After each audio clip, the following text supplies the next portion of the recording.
Hello, my name is Blanche White, and I am a salt chlorination activist. For a while now, you've heard me talk about the many benefits of salt chlorination, how it's a more natural approach to chlorinating your pool, how it delivers the most amazing swimming experience, how it leaves your pool water silky soft with no chemical odor, and how it lets you say goodbye to itchy skin, red eyes, and bleached clothing.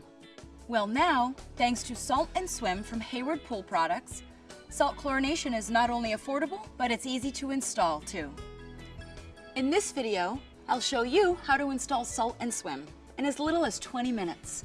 There's no gluing of pipes required, and Hayward's easy-to-use installation kit provides virtually everything that you'll need.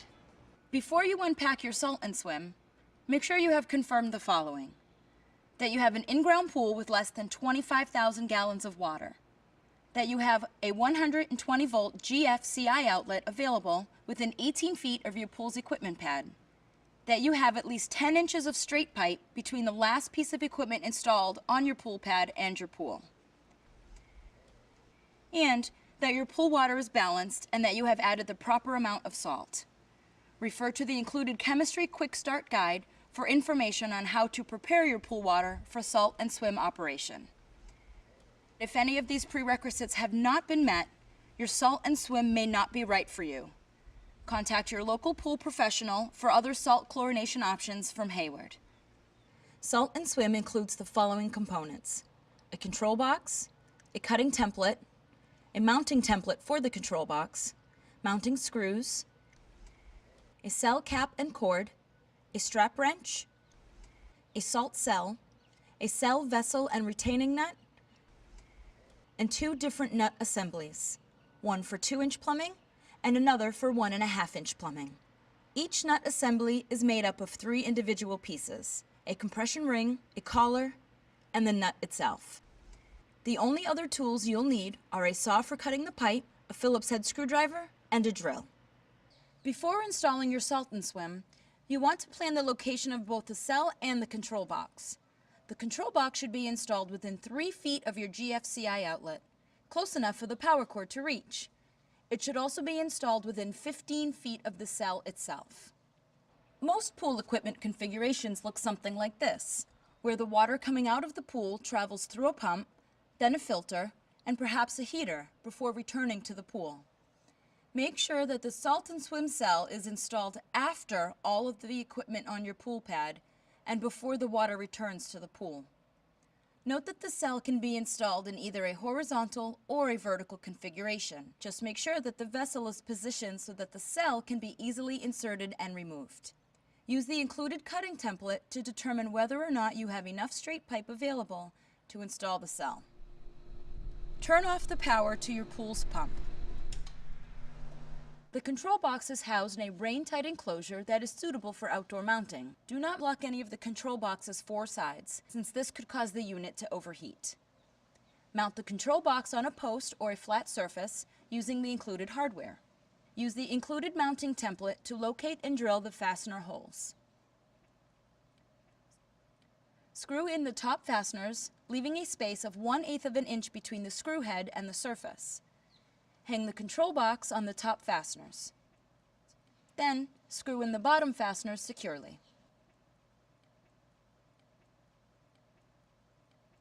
The provided cutting template indicates exactly where to cut your existing pipe in order to install the Salt and Swim cell, so there's no need to guess or measure. Place the cutting template on the pipe at the location where the Salt and Swim cell will be installed. The entire cutting template must fit on the pipe or the cell vessel will not fit. The cutting template has 2 sets of pre-cut notches on the left side and 2 more on the right side. Mark each of the pre-cut notches on the cutting template. The first, or outermost set of marks are inspection marks that will tell you later whether the cell has been installed properly. And the second, or innermost marks, will tell you where to cut the pipe. Using a saw suitable for cutting PVC pipe, cut the pipe in the 2 places indicated by the cutting template. These will be the innermost marks on the left and right-hand side of the pipe. Make sure to clean any shavings that may be left on the cut pipe. Depending on the diameter of your plumbing pipe, select either the 2-inch or 1.5-inch nut assembly to secure the cell to the pipe. Place the proper size nut on each side of the cut pipe as shown, with the screw threads facing the cut end of the pipe. Then place the compression ring on the pipe, followed by the collar.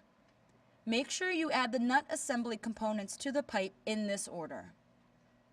Position the compression ring directly over the second marks on the left and right hand sides of the pipe.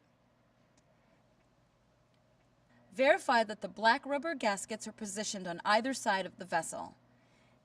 Install the vessel by fastening the nuts to either side of the vessel where the pipe has been cut away.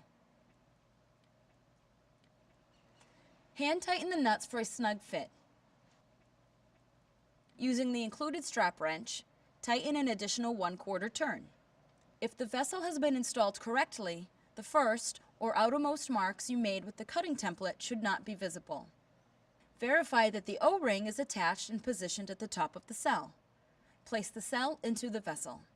Push the cell cap and attached cable through the retaining nut. The cell cap contains a key that corresponds to a slot on the cell itself. The key will automatically align with the slot when the cap is placed on the cell. Place the cell cap on the cell.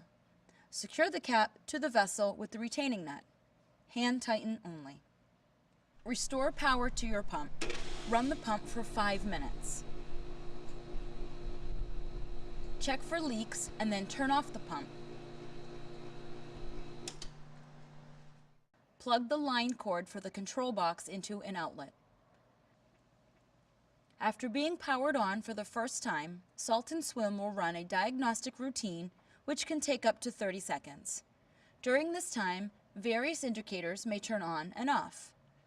When the diagnostic routine is finished, Salt and Swim will display a blinking inadequate water flow indicator and a solid standing by indicator. This is perfectly normal. While Salt and Swim is powered, turn the filter pump on, running the pump for at least 20 seconds.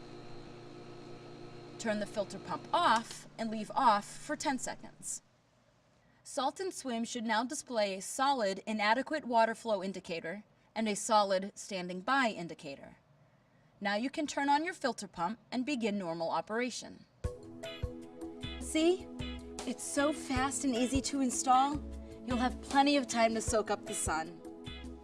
Come on in, kids! The water is fine! We hope this video has been helpful.